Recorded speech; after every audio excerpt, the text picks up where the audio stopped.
ये कहानी है ईरान और इजराइल के जंग की। इस वीडियो हम ईरान और इजराइल के जंग की पूरी कहानी एनिमेशन द्वारा समझेंगे। इस वीडियो में हम आपको बताएंगे कि ये जंग कब और क्यों शुरू हुआ, खामेनेई कब और कैसे मारा गया और पहला हमला किस देश में और किस राज्य में हुआ। और इसमें हम आपको ये भी बताएंगे कि कौन सा देश ताकतवर है और कौन सा देश कमजोर, किसके पास कितना हथियार और मिसाइल है। तो चलिए शुरू करते हैं। शुरू होने से पहले अगर आप लाइक सब्सक्राइब न किए हो तो लाइक सब्सक्राइब जरूर कर लें ताकि इस जंग की सबसे पहली वीडियो आपके पास पहुंचे। तो चलिए शुरू करते हैं। 2026 में ईरान का युद्ध कैसे शुरू हुआ। 2025 के आखिर में ईरान के अंदर महंगाई, बेरोजगारी और हुकूमत के खिलाफ बड़े बड़े एहतजाज, प्रोटेस्ट शुरू हुए। कई शहरों में लोग सड़कों पर उतर आए। जनवरी 2026 में हालात बहुत खराब हो गए। कई जगह फायरिंग हुई, इंटरनेट पूरे देश में बंद कर दिया गया, बहुत से लोगों की मौत हुई। रश्त और फरदीस जैसे शहरों में बड़ी हिंसा हुई जिसमें सैकड़ों लोगों के मारे जाने की खबरें आईं। फरवरी 2026 के आखिर में अचानक हालात बदल गए। खबरों के मुताबिक अमेरिका और इजराइल ने मिलकर ईरान पर बड़े हवाई हमले शुरू कर दिए। तेहरान में धमाके हुए, सैन्य ठिकानों को निशाना बनाया गया, कई जगह भारी तबाही हुई। कुछ रिपोर्ट्स में बताया गया कि ईरान के बड़े नेताओं को भी निशाना बनाया गया और सैकड़ों लोग मारे गए। हमले के बाद ईरान ने जवाबी कार्रवाई शुरू कर दी, मिसाइल और ड्रोन से जवाब दिया। मिडिल ईस्ट में अमेरिकी ठिकानों को निशाना बनाने की धमकी दी। पूरे इलाके में जंग का डर फैल गया। ईरान की सेना ने कहा कि वो लंबी जंग के लिए तैयार है लेकिन क्षेत्रीय युद्ध नहीं चाहती।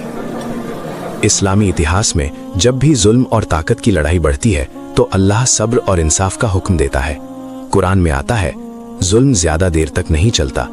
आज भी दुनिया देख रही है कि ताकतवर मुल्क एक दूसरे के खिलाफ खड़े हैं। आम लोग सबसे ज्यादा नुकसान उठा रहे हैं। बच्चे, औरत और बेगुनाह लोग मारे जा रहे हैं। मुसलमानों को दुआ और इंसाफ का रास्ता पकड़ना चाहिए। 28 फरवरी 2026 की सुबह ईरान के लोगों के लिए बहुत डरावनी साबित हुई। फजर के बाद अचानक तेहरान, इस्फहान और कई बड़े शहरों में जोरदार धमाके सुनाई दिए। आसमान में लड़ाकू जहाजों की आवाजें, मिसाइलों की चमक, लोगों में अफरा तफरी। रिपोर्ट्स के मुताबिक अमेरिका और इजराइल ने मिलकर ईरान के परमाणु और सैन्य ठिकानों पर हमला शुरू किया। ये ऑपरेशन ईरान के न्यूक्लियर प्रोग्राम को रोकने के लिए बताया गया। लोग अपने बच्चों को स्कूल से निकालकर घर भाग रहे थे। कई शहरों में इंटरनेट और मोबाइल सेवाएं बंद कर दी गईं। उसी दिन राजधानी में बड़े नेताओं के ठिकानों को निशाना बनाया गया। रिपोर्ट्स के अनुसार सुप्रीम लीडर के परिसर पर मिसाइल हमला हुआ। कई सैन्य कमांडर मारे गए, सरकारी इमारतें तबाह हुईं। कुछ खबरों में बताया गया कि हमले में ईरान के सुप्रीम लीडर की मौत हुई या गंभीर नुकसान हुआ, जिससे पूरी दुनिया हिल गई। दक्षिण ईरान के मिनाब शहर में एक लड़कियों के स्कूल पर मिसाइल गिरी, सैकड़ों बच्चे घायल, कई मासूम बच्चियों की मौत। ईरानी अधिकारियों के मुताबिक बड़ी संख्या में छात्राएं मारी गईं। पूरी दुनिया में इस घटना पर गुस्सा और दुख फैल गया। हमले के कुछ घंटों बाद ईरान ने जवाब दिया। मिसाइलें इजराइल की तरफ दागी। खाड़ी देशों में अमेरिकी बेस निशाने पर आए।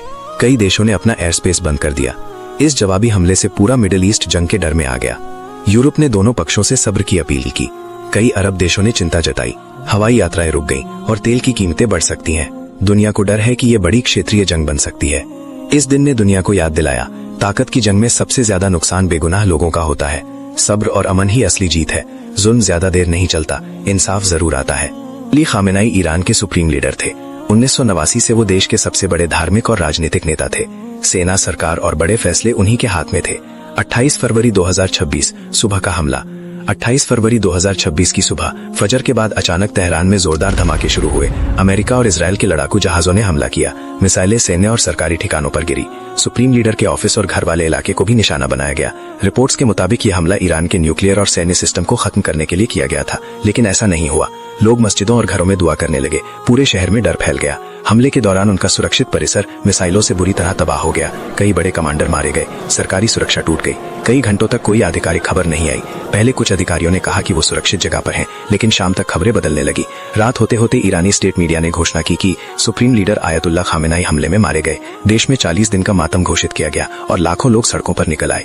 इराक और कई देशों के नेताओं ने भी शोक जताया। ईरान ने बदले में मिसाइल और ड्रोन हमले शुरू किए। अमेरिका और इजराइल के ठिकानों को निशाना बनाया गया। पूरे मिडिल ईस्ट में एयर स्पेस बंद होने लगे। संयुक्त राष्ट्र ने तुरंत आपात बैठक बुला ली क्योंकि बड़ी जंग का खतरा बढ़ गया था। इस घटना ने मुसलमानों को याद दिलाया, दुनिया की ताकत और हुकूमत हमेशा नहीं रहती। जंग में सबसे ज्यादा नुकसान आम लोगों का होता है। सब्र और अमन ही असली रास्ता है। या ऐसे ही इतिहास की बातें सुनने के लिए हमारे चैनल समीर हसामी को सब्सक्राइब करें।